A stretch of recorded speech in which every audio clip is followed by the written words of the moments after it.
Hey, everybody, it is Chris Aiken from the Classic Metal Show and Aftershocks TV.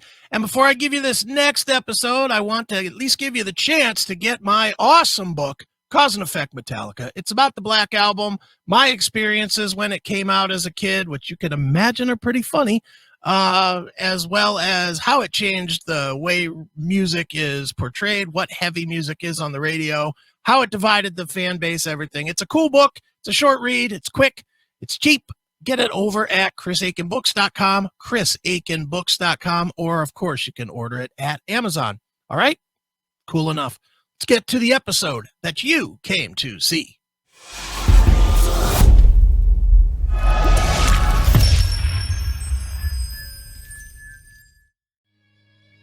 From the Rise release, that is Hair of the Dog with I Can't Fight You, a band that I pushed heavily when they were out and about trying to make a name for themselves.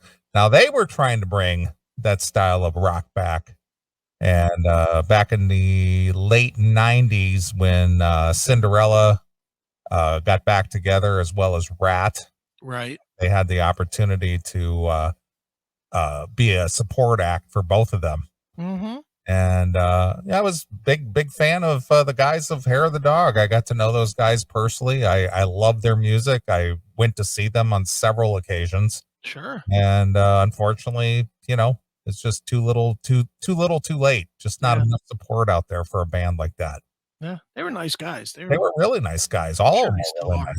I'm sure they still are. I haven't talked to any of them in years, though. I lost track of all of them. Their guitarist John Sepetys, he was from like the Detroit area, and he had to leave the band because he was suffering some kind of like tendonitis or carpal tunnel or something, to where he was ineffective in being able to play guitar. Right. And then they on drums they had gotten Mike Dupke, who went on to join Wasp right later on. And he was on drums for a while, and their lead vocalist Ryan Cook, I'm not sure what he's doing these days. He's doing something. No, not that guy. Let me look him up real quick, because he is actually doing something. Real friendly guy, real talented, good vocalist, good performer. Yeah, he's in Gene Simmons's band. Oh yeah. Mm-hmm. What does he do? Plays guitar. Okay. And then Boot, the bassist, he was a very cool guy. Yeah. No, they were all cool. Yeah, they were all good guys, man. Mm-hmm. Yeah, and talented, and put out 3 really good records, and at least I think there was 3, right? There was Rise, was self-titled, was the second one. Yep. I can't remember what the second one was called. I'll tell you here in just a second. Rise, self-titled, and Ignite. Yeah. Yeah, they were solid. I like those guys a lot. And really nice. I met them once, and they could not, they acted like they knew me their whole life, and I'm sure they did for you as well. They opened for Motorhead too. Right. I saw them at the Agora with Motorhead. Mm-hmm. And that's when I got a couple of those IDs out in the parking lot of the Agora. Sure. After their set. Surprised they've never put it together just to do like a one-off, here or there or something. Or maybe they have and we just never heard about it. Yeah. And of course, the other band that unfortunately didn't do more than one record was that New American Shame. I love those guys too. It's Jeff Redding from New American Shame. Yep. Those guys were really good. I hung out with them on a couple of occasions, and they opened up for Megadeth at the Akron Civic. Yeah, they were solid. Along with Static X, which was really weird. It was Megadeth, Static X, and New American Shame. Mm-hmm. But I hung out. Randy, Rockin' Randy, and I hung out with them a little bit. Sure. On their bus and stuff. It was fun. Those guys were good. I love that album. Still love it to this day. Did Randy do the finger snaps? Oh yeah, he was all about it. Dude, he was all about it. Randy. Yeah. He loved the fact that yeah, man, come back on our bus and chill, man. Really? Yeah. He loved it. Yeah, good. That album is kick-ass, though. That's a great album. It is just straight ahead rock. It's just a great rock album. Yep. So anyway, I pull that out at least once a year and give that a little listen. yeah, I did. I love it. It's just very familiar, but yet unique. There now, see, there's a band who took a familiar sound like an AC/DC-ish sound, but then they made it their own. Yeah. So I like it. Me too. All right. Well, do you have anything? Otherwise, I have something. I monopolized last one. You do this one. We'll trade tonight. How's that? All right. Well, one of your favorite bands. Okay. One of your all-time favorites. Metallica. Yes. They were doing a virtual show. Right. For something called BlizzCon. Oh, I'm aware of the company. Yeah. BlizzCon. Blizzard is like a big gaming company. Yeah, that's exactly it. Yeah. So they were doing a virtual show for BlizzCon. Okay. And they were, streaming it via Twitch. Okay. All right. Well, apparently Twitch got twitchy about Metallica playing their own tunes. Okay. So they streamed the video of them playing, but then they played some like unlicensed or, unlicensed or unlicensed royalty-free music over the concert. Of Metallica or Metallica? Oh my God. Metallica tried rocking out in front of millions of viewers watching their virtual concert, but the platform hosting their set got cold feet and they muzzled them to cover their own ass. This is pretty hilarious. James Hetfield and company were performing earlier Friday for BlizzCon, a gaming convention put on by Blizzard Entertainment, which often uses Twitch to host its festivities, and Metallica was booked for a pandemic-friendly gig. Okay. When it was their time to shred, it appears that the administration team at Twitch played it safe and muted their set for a bunch of people who were streaming it from their website instead of For Whom the Bell Tolls. A lot of people heard some cheesy generic 8-bit folk music, which had the exact opposite vibe Metallica was trying to communicate: low key and chill. That's awesome. Based on a different user who were monitoring the set live, it appears that the concert was heard just fine, as is through Blizzard's official YouTube and Twitch page.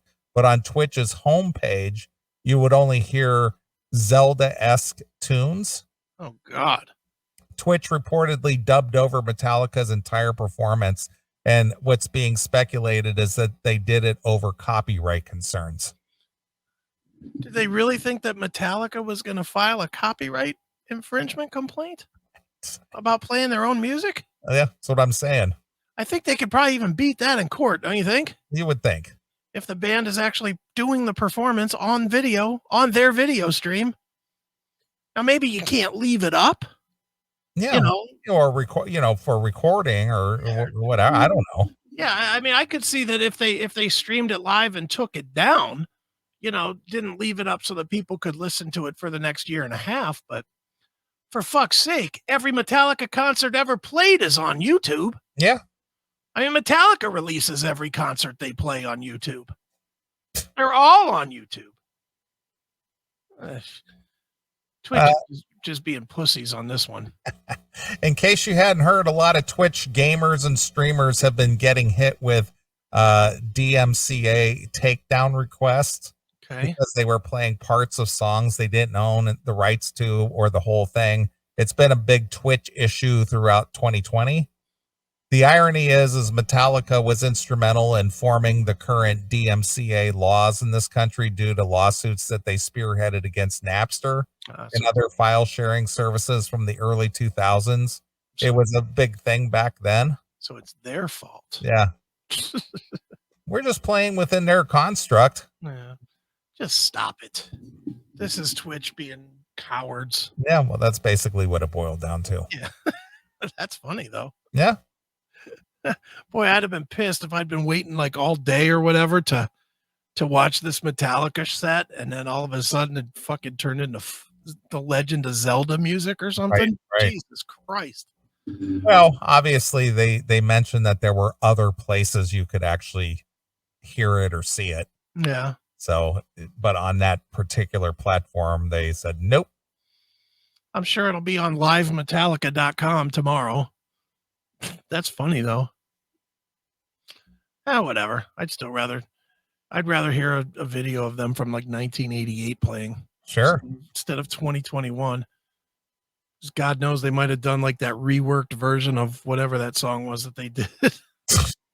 Remember that? Ooh. Yes. Ooh. Yeah.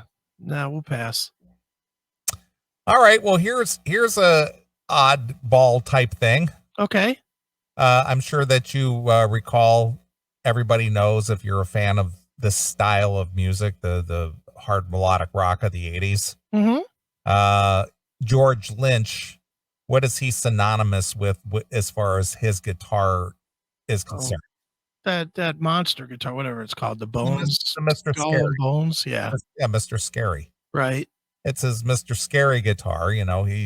That's kind of what he's known for, aside from the tiger stripe guitars, right? But anyway, a man builds a guitar out of his dead uncle's skeleton. What? And he uses it to play black metal. How very Norwegian of him. Yes. So this guy actually has a real Mr. Scary guitar. Yeah, no kidding. Jesus. Can you find any photos of it? I'm looking right now. Let's find this. Real Mr. Scary guitar black metal. Let's find me some images. His name is Prince Midnight. Is the guy, that's what he calls himself anyway. Prince Midnight? Yeah. Well, maybe I'll take Mr. Scary out of here. Prince Midnight skeleton guitar. Look at this boob. Oh boy, let's see. Open a new tab. Let's crank this down here. All right, here we go. Share. Chrome. Boom, boom, boom, boom, boom, boom. Share. Yep, that's it. What a tool bag. That's his uncle's body. Now you got to wonder, how can that be legal? I don't know. They release the body of the family. I guess you do whatever you want. Yeah. How is that not desecrating a body? Again, he's in another country, so I don't know what their laws are, but right. Sounds bizarre. Yeah. That's funny. But he's, up George Lynch with, you got this carved out skeleton guitar. I got a real one. Yeah. Yeah. Lynch, you phony. We all like an electric guitar fitted with a nice bone nut and saddle, but how about one that's just, bones? Meet Mr. YouTuber Prince Midnight, who constructed a guitar with the body built from an actual human skeleton. Great. The skeleton, as Prince Midnight tells Guitar World, belonged to his uncle, Philip, who passed away in 1990s in Greece. Okay.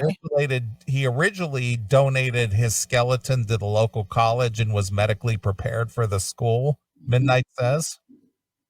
But after 20 years, he ended up in a cemetery my family had to pay rent on, like literally in a wooden box. It's a big problem in Greece because of the Orthodoxy religion doesn't want people cremated. Prince Midnight proceeded to contact the proper authorities, including the State Department and the State Attorney's Office, in order to repatriate his uncle's remains. So I got the box of bones from Greece and didn't know what to do at first. Bury them, cremate them, put them in the attic. All seems like poor ways to memorialize someone who got me into heavy metal. And so Prince Midnight decided to turn his uncle into a guitar, which has unsurprisingly proved to be challenging. After doing plenty of research, he even consulted with two people at Dean Guitars in Florida who eventually got cold feet. Midnight built the guitar dubbed the Philip Skelecaster. Oh, come on. The Skelecaster? Skelecaster. That's terrible. As for the biggest challenge, making sure it was actually playable, Prince Midnight said the hardest part about building the instrument is constructing it in a way that it will stay in tune. Regarding the Skeleton's guitar performance, Midnight says that it plays fine, though it also has its quirks. You have to strum inside of the rib cage, so there's no sweeping chords like Pete Townsend of The Who. You can only strum as wide as the ribs will allow. There's a certain unexplainable quality to it, he said. Oh, yeah, I'll bet. I believe part of my Uncle Flip is still there, literally and figuratively, just a warm presence, maybe enjoying his next life as a total metal guitar. Mm-hmm. He continues, now Uncle Flip can share for all eternity. That's how he would have wanted it. I'm super proud of the project and how it serves to honor him, his life, and his influence on me. To hear Uncle Flip in action, check out Prince Midnight's cover of Dark Throne's 1994 black metal classic, Transylvania Hunger. Wait a minute. I must see and hear this. YouTube. Let's go to there. What? Transylvanian Hunger. Prince Midnight. Transylvanian Hunger. Let's see what we got here. Oh, here he is. Wait a minute. I must see this fucking turd playing this. Hold on. Let's flip the screen here. Share screen. Where are we at here? Transylvanian Hunger, Dark Throne. See, unlike Metallica, we're going to play this and we're not worried about getting a strike.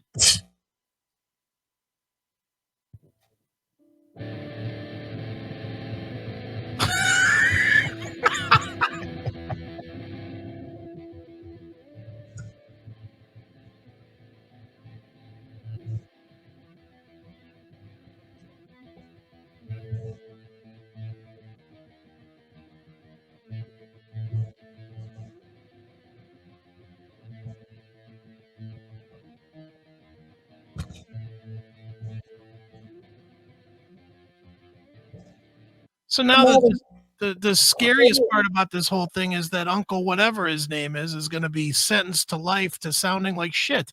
Yeah, it's Uncle Philip. Uncle Philip. Yeah, Uncle Philip, the Skelecaster. What a turd. And I bet when he was doing this, he's like, this is going to be cool, man. Yeah, this is badass, man. This is going to be the coolest of the cool, dude. Yeah, this is nothing more metal than this.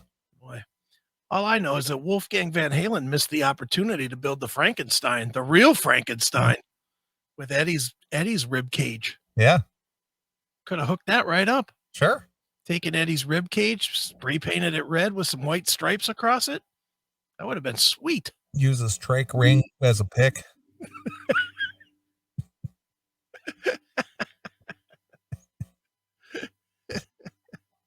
Use that half tongue as a whammy. Yeah. If Uncle Philip was still intact, he could have used his penis as a whammy. Yeah. Whammy dick. Yeah, and if he did, I'm sure I'd be selling it on the website that I'm building. Exactly. Get your own Uncle Philip Skelecaster whammy dick. That's right. Yeah. Jesus. Yeah, what a turd this guy is. Come Yeah. on. He's metal, though. He's more metal than me. Jesus Christ. Oh, well. He's very metal. Yeah, he is. Well, one of your all-time favorite rockers, Mm-hmm. Bon Jovi. Yeah. John Bon Jovi unveils previously unreleased family footage in Bon Jovi's Story of Love music video. Yeah. As he admits, it's one of his most personal songs he's ever written. Mm-hmm. Did you hear it? No, I did not. Ooh, it's a bag of shit. I'm sure it is. Pull that up while I'll let you play it because I'm getting text after text that the volume's too low on your Well, end. it's something about something. Skype. You must have like some kind of a limiter on the video because it starts off good and then it like pulls it down in the audio. Yeah, it's one of these things over here that you set up. I don't think it's that. I don't think it's that at all. I think it's built into the software. It might be. It could very well be the StreamYard. Yeah. Yeah, I think that's what it is. Well, whatever. I'll let you play this bag of shit. All right. Bon Jovi frontman John Bon Jovi revisits meaningful memories made with his family in a never before released footage shown in the new Bon Jovi music video for his single Story of Love. Okay. The Oscar nominated songwriter, 58. This guy's a year older than me. Well, he don't look that old. I mean, his hair's ghost white, but he doesn't look that old. No. He sounds it, but he doesn't look it. Confirmed it was one of the most personal songs he'd ever created as he shared words from the heart to show his appreciation for his loved ones. Right. Wonder if that includes Joe Biden. Wonder if it includes Richie Sambora. Wonder if that includes Bruce Springsteen, the boss. Whoa. Let's get drunk together, John. Yeah. Go driving in the backwoods of Jersey. The track features on the band's critically acclaimed 15th studio album from the last year, aptly entitled 2020. There's nobody acclaiming that fucking It's critically acclaimed, Chris. No, it isn't. It's critically acclaimed. I listened to it because I always do with his fucking turd albums, and it is awful. It's a solo record, and it's not even a good solo record. I'm not even like everybody else that just wants to shit on anything Bon Jovi does. But this is a bag of shit. I mean, it is horrible. This guy forgot how to write a good song. Yeah. No. Yeah. I mean, did he ever write a good song? Well, maybe Richie wrote them. That's kind of where I was going with that. Could very well be, because he certainly hasn't done anything good without Richie. Nothing. Speaking on a live chat with fans after the video premiered on YouTube on Thursday, John spoke about the inspiration behind the song and said, "This is surely one of my most personal. Mm-hmm. I set out that day to write a song about my daughter." I mean, the drug addict at the college who almost died. I mean, that daughter. The one that OD'd. We're supposed to have forgotten that by now. Oh, I didn't forget. Apparently you didn't. See? That's because you hate Joe Biden and you hate America. I do. White supremacist. I am. But I realized they had already written her I Got the Girl in 2002. So I expanded on that thought and wrote it about my family. It is very personal, and I hope you take the words to heart and think about you and your family as I think about mine. Then quizzed about the previously private family photo and home videos included in the new release, the award-winning rocker credited his younger sibling for sourcing them. Thank God. Thank God for him. Yeah. Hero. Yeah. He continued, "I have to give thanks to my brother Matt, who uses his last name as Bon Jovi." Doesn't want to be associated? What? He actually uses the real spelling. That's right.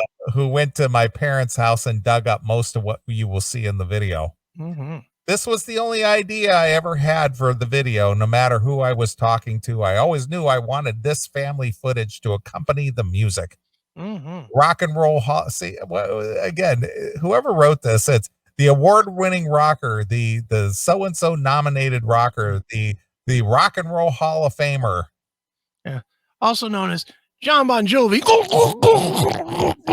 Choking on his dick. Exactly. Jesus Christ. We I know. get it.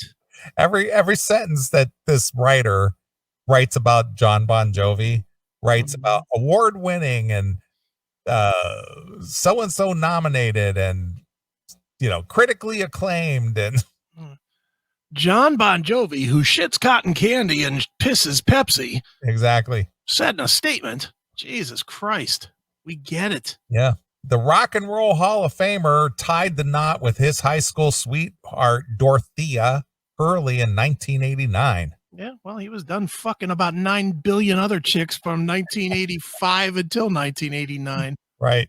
And I'm sure he still does bang out some fucking spandex wearing 50-year-olds on tour. They originally met in 1980 while attending Sayreville War Memorial High School in New Jersey, as he said. She let me cheat off of her in history. Yeah, and then off of her in fucking life when he was out banging whores left and right. Right. The couple share 4 children, a daughter, Stephanie, 27, and sons, Jesse, 26, Jason, or Jacob rather, 18, and they named their kid Romeo. Romeo Bon Jovi. No ass beating's coming there. What are you doing? Oh, Romeo. Surprised there's not a song about him. Holy shit. Or maybe there is, because I haven't really paid attention to the last 5 albums. It could very well be. Reflecting on his experience as a father, John said he enjoyed different phases for different reasons. Mm-hmm. He added, the beginning was very special because there is nothing like your first time. The father of 4 said he hopes that the story of love will be relatable to other families and parents. Although I wrote the story of love about my family, he said, I hope when people listen to the song and watch the video, they will see themselves and their families. Oh, thank you, John. Thank you for sharing this fucking sit around the fireplace moment. Thank you so much. All right. Let's hear some of this. All right. I have not heard any of this, so wait till you hear this, Jewel. Well, let's give it a listen. This is very personal. Mm-hmm.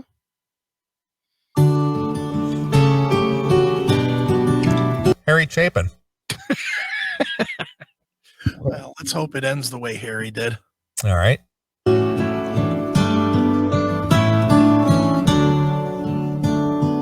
Fathers love daughters like mothers love sons. They've been writing our story before there was one from the... Wow. He had some work done, man. Yeah. Did you see the video? I did see the video. He looks Holy awesome. cow. He looks like an Asian. Yeah, he's definitely been pulled a little too. Maybe that's why he can't sing anymore. He can't move his lips fully. his eyes are like an Asian. Yeah. And he's like this now. Till you arrive, till you walk, till you run. There is nothing but pride. There is nothing. He's got the weirdest affect on his voice now. He sounds awful. He's just got the whole gravelly thing going on. It's really strange. Mm-hmm. All right. But love, they can offer advice that you don't want to hear. Words that cut like a knife and still ring in your ear. You think of them ignorant, they think of you arrogant.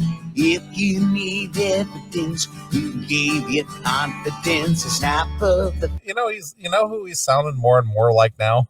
Who? Bob Dylan. Yeah. That's what he sounds like.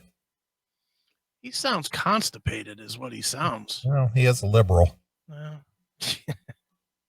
Finger, and you're not a child, but you're still holding on as you walk down the aisle when they give you away. To hear someone else say that someone will love you to their dying day.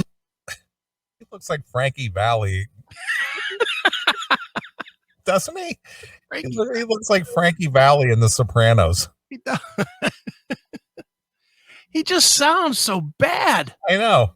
What happened to the voice? How can he sound like this now? Neely's right. You will get AIDS. I mean, that picture. He looks like he's dying of the HIV in that picture. He does. Now, look at him and look at me. That guy's a year older than me. You both look the same. Please. Holy cow.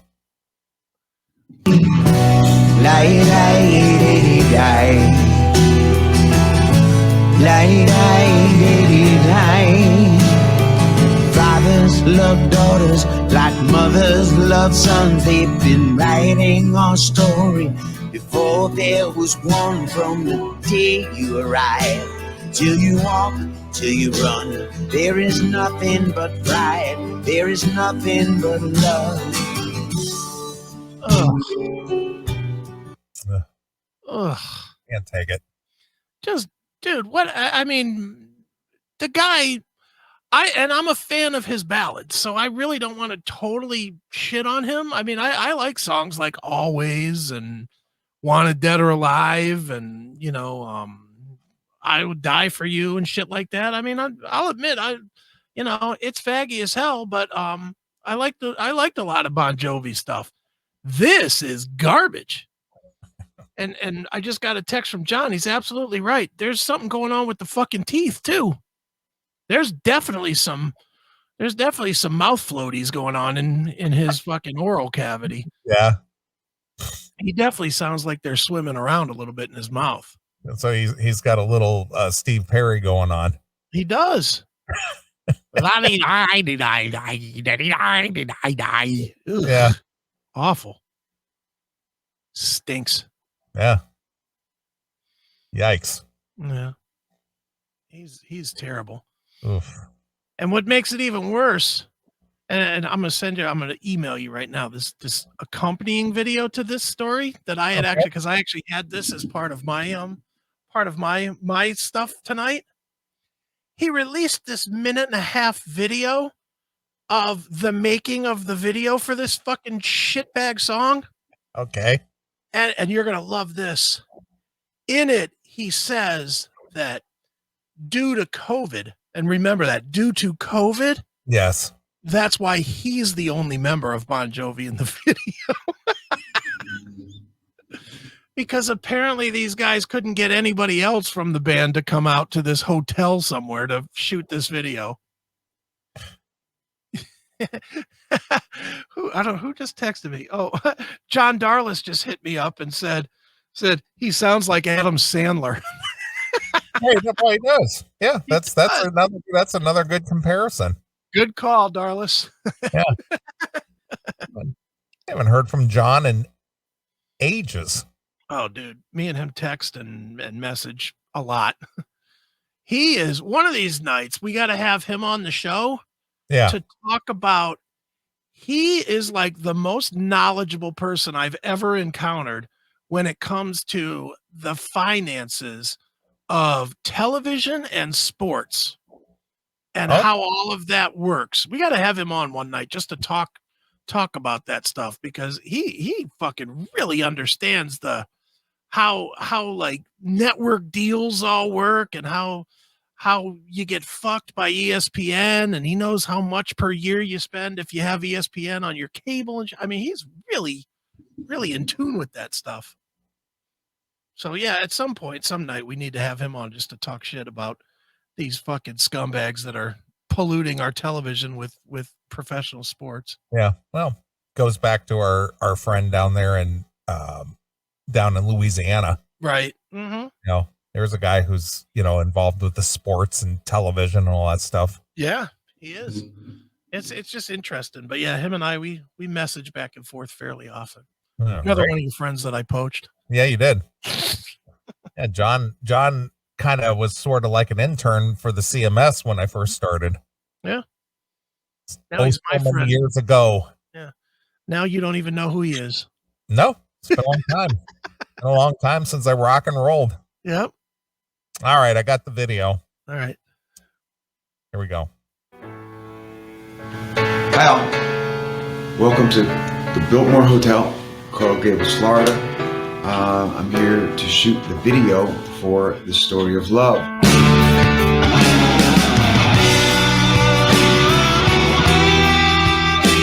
Well, if COVID was a problem, who are all these people in the video with all the lighting and the cameras and all that shit? I guess it's okay if they die, but not the rest of the band. You know, That's a bunch of nonsense. I know. Well, John's not wearing a mask. Stop it. Stop. It's very scary, Neeley. You got to wear a mask. Well, apparently so. I mean, his hero, Joe Biden, is wearing two. Maybe we should wear two each when we do the show. Right.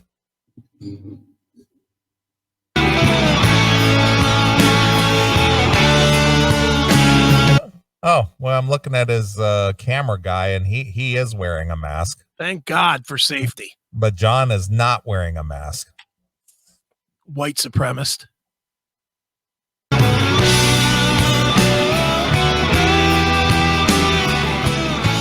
Oh, there's a guy watching the playback, standing right next to John, and he's got his chin mask on. Murderer! Yeah, look at him. They're standing side by side. Murderer! This COVID stuff is getting old because once again, I'm stuck doing a video while the guys are all home. What's up with that accent? I'm stuck doing the video while the guys are all home. He didn't talk like that before. No? He's almost got like a southern twang or something now. He's trying to sound down home, man. Apparently so. Yeah. He's America, man. Since Bruce couldn't do it without getting drunk, now it's John. It's John's turn. Okay. Missing them, missing seeing you guys. This song, as you know, was written for my family, but as I finished it, I realized it was about you and your family too. He realized that after it was done. Shut up! Ugh. It's about you and your family too. After I was done writing it, I realized, hey, I had an epiphany. This isn't about just me. This is about Americana. Yeah. This Why is do about I? everyone. And why do I think the band wasn't invited to this video shoot? I'm thinking that John Bon Jovi is Bon Jovi these days. What do you think? I would say the same. It had nothing to do with COVID.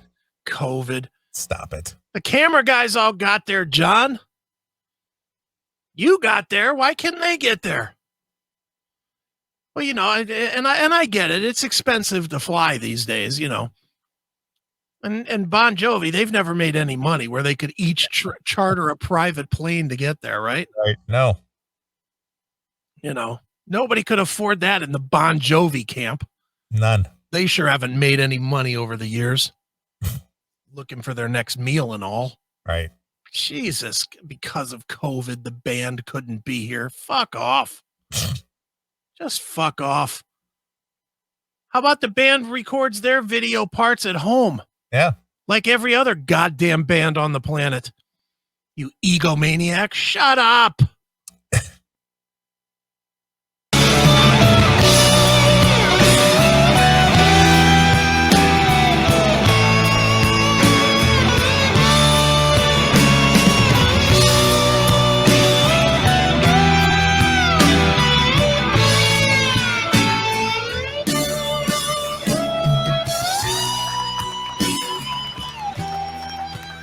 There's a guy with no mask at all giving John Bon Jovi a bro hug. Oh, murderer.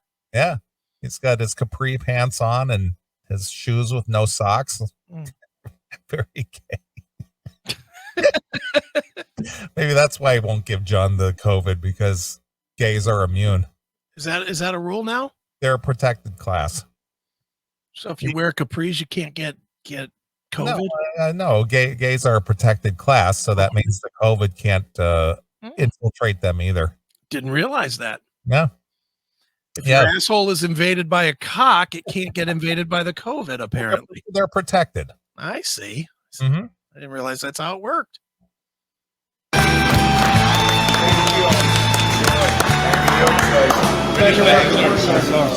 was awesome. Great. So I hope you like it, and I hope I like it, and we'll find out when we watch it together. I hope you like it, and I hope I like it. Yeah. And we'll find out together. Yeah. Wow. Let's hold hands and sing that song together, shall we? Let's sing Kumbaya together, shall we?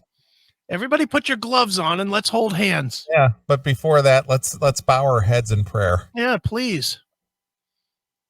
But while I'm saying the prayer, I'm going to put on a visor so I don't breathe on anybody. What a dick. Ugh. I fucking can't stand this turd.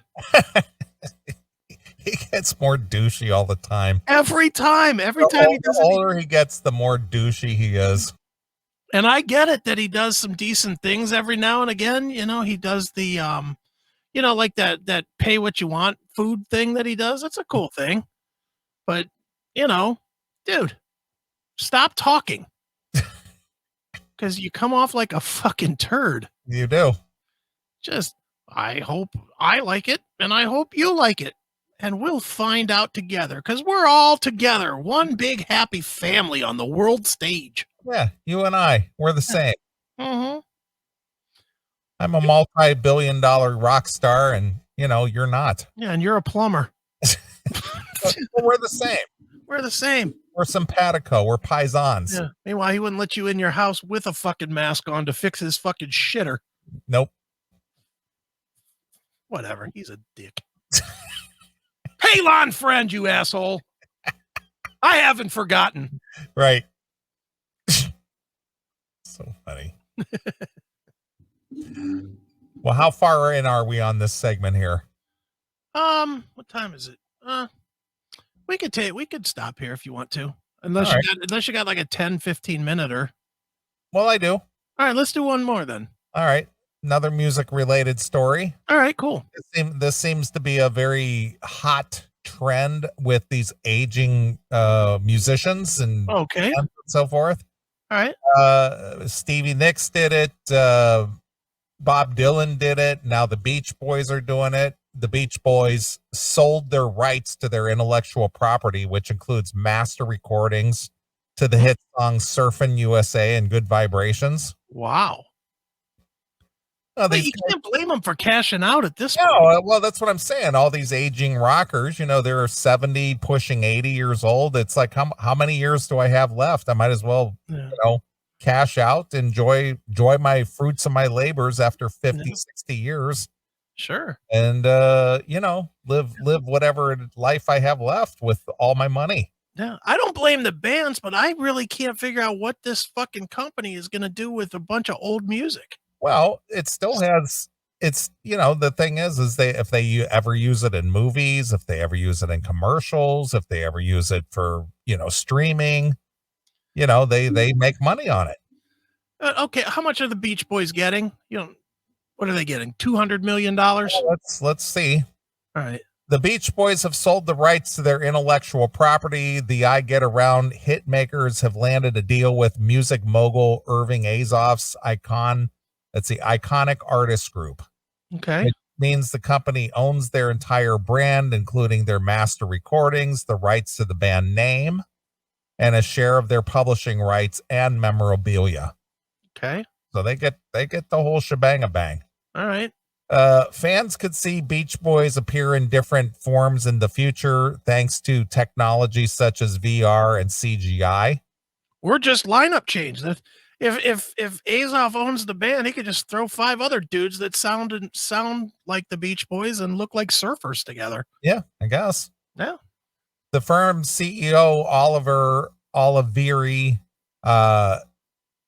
Chastain, something like that, told Rolling Stone, the Beach Boys, in a sense, are not just a band, they're a lifestyle. They're a consumer brand, and they've never really exploited that. So they're definitely going to replace the old guys. Yeah. That includes VR, AR, 3D, CGI, natural language processing, etc. That to me is probably the most interesting aspect of what's going to transform our business in 5 years. I could send you a text and say, at 2 p.m., let's put out Oculus Rift glasses on. Let's see. Let's put our Oculus Rift glasses on and let's go see the Beach Boys record Good Vibrations at Western Recorders. First of all, Oculus Rift will not be the glass of choice in 5 years. So stop it. All right. Well, that's what he knows now. Yeah. It's not known how much the rights were sold for. The Beach Boys are an American pop rock band formed in a garage in Hawthorne, California in 1961. The group's original lineup consisted of brothers Brian Dennis and Carl Wilson, their cousin Mike Love, and their friend Al Jardine. Their first hit song was 1963's Surfin' USA, which created a California sound. Then came I Get Around and Little Surfer Girl the same year. Okay. Their popularity dimmed in the 70s, but they stayed in the limelight by becoming an oldies touring band. Band members who have passed away include Carl and Dennis Wilson. It comes as a number of artists have sold various percentages of their back catalog to popular firms. Hypnosis Songs Fund. Neil Young recently sold 50% of his catalog, which is said to be worth an estimated $150 million. Phew. The 75-year-old music legend linked a lucrative deal with Hypnosis following their recent acquisition of 100% of former Fleetwood Mac musician Lindsey Buckingham's entire music collection and producer Jimmy Levine's producer royalties. Okay. Half of Neil's music collection amounts to 1,180 songs. Wow, that's a lot of songs. Neil Young has 2,000 songs? No. You said half of his collection. No, it's 1,180. 1,200 songs. Okay. But that's half, right? What does it say here? I thought it said half. Did you not say that? Half of Neil's music collection amounts to 1,180 songs. So so he has 2,500 songs? Apparently so. Well, then he should have a lot more than two good ones. Jesus fucking Christ. The firm's founder, blah, blah, blah, said in a deal that changes Hypnosis forever. I bought my first Neil Young album at age 7. Harvest was my companion, and I know every note, every word, every pause and silence intimately. Neil Young, or at least his music, has been my friend and constant since forever. Hypnosis ensures their clients' music is heard across the radio, TV, and that they earn a tidy profit in royalties. So there you are. That's an interesting one, because the Beach Boys, I mean, they're all got to be 80. Oh, yeah. Point. I mean, think about it. They released their first song in 63. Yeah, when they were 20-something. Yeah, so, Rolling Stones started, in 63? Yeah. And The Who started around that 65, I think. Right. Yeah, the Beatles, 61. Yeah, exactly. So they're all like 80. Yeah. Well, hey, good on them for getting paid. I think they waited a little too long, to be honest. Well, maybe that offer just wasn't there before. Yeah, could be. All I know is the surviving 3 will get really nice caskets. Maybe they'll get Kiss caskets. Yeah, they might. Yeah. Wouldn't that be funny if the Beach Boys were buried in Kiss caskets? Don't the Beach Boys got to be buried on a beach somewhere? You would think so. I mean, that's the only thing that makes sense. Or just, I guess you could cremate them and spread them out on the beach like sand. Just Osama bin Laden them. Take them out to sea and dump them somewhere. That's the way to do it. Yeah, that's what happened to Dennis Wilson. Yeah, there you go. Naturally, though. Yeah, get the brothers back together. Exactly. So there you are. Another legacy act selling their catalog and their merchandise for big cash. All right, 10 years from now, how much are we going to hate all these companies for fucking prostituting this music? Oh, well, of course, I mean, the only one that had a lot of integrity, because they did sell one of their songs to Cadillac, was Led Zeppelin. Yeah. But they will sell that. They will sell their shit eventually. At least Jimmy Page will. Because Jimmy's had no problem taking checks to just keep remastering these fucking things. Mm-hmm. Jimmy will sell it eventually. They're going to throw a $500 million at Jimmy, and who would blame him for taking it? Well, again, I mean, you can't take it with you. Yeah. And I don't think he has any errors, does he? I don't know. No idea. I don't think that, I don't know that he has children that I'm aware of. None that he claims anyway. That's what I'm saying, that it's not like he had some kind of legitimate family with kids and the whole thing. No. So yeah, Jimmy Page, I mean, yeah, the guy's got a body of work that goes back to the 50s. Yeah. I wouldn't blame him for selling off his shit. Rock and Roll Cola says Page has a daughter and a son. Oh, see, I wasn't aware. Who cares? They don't have any talent, so fuck them. Yeah, they're not like Jason Bonham, man. Yeah. They're the runts of the Zeppelin litter. Exactly. All right. Well, I'll let you pick a tune. All right. How's about Thunder Road by Judas Priest? All right. I think we could do that for you. From Point of Entry. All right. Pull up some old Judas Priest. Old school. Yeah.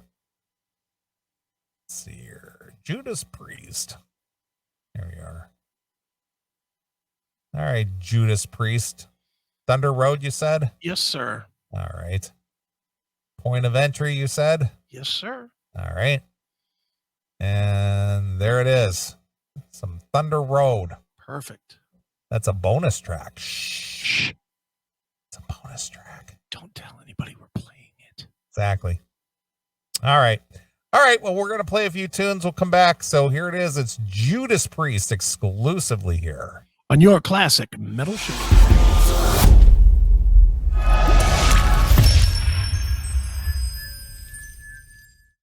All right, that was a lot of fun, wasn't it? And you know what else is a lot of fun? The CMS Podcast Network. That's right. CMSPN.com is the address. Make sure you go over there. Make sure you watch the episodes there. You listen to the episodes there. And maybe you even just subscribe so it's delivered to your phone to whatever podcasting software you use. But do it from CMSPN.com. Once again, CMSPN.com, CMSPN.com, CMSPN.com. We'll see you next time, fucks.